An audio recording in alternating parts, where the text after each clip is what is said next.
Are you thinking about getting an American Express card? Wondering what credit score you need to qualify? Let's break it down for you.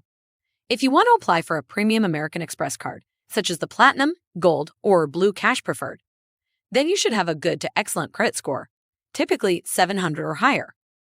There are several mid-tier options you can choose from, such as the Amex Everyday or Blue Cash Everyday. These options usually require that you have a credit score of at least 600. If you are applying for an entry-level or co-branded card, like Delta SkyMiles Blue, Hilton Honors, or Marriott Bonvoy Amex, you might qualify with a score between 650 and 700.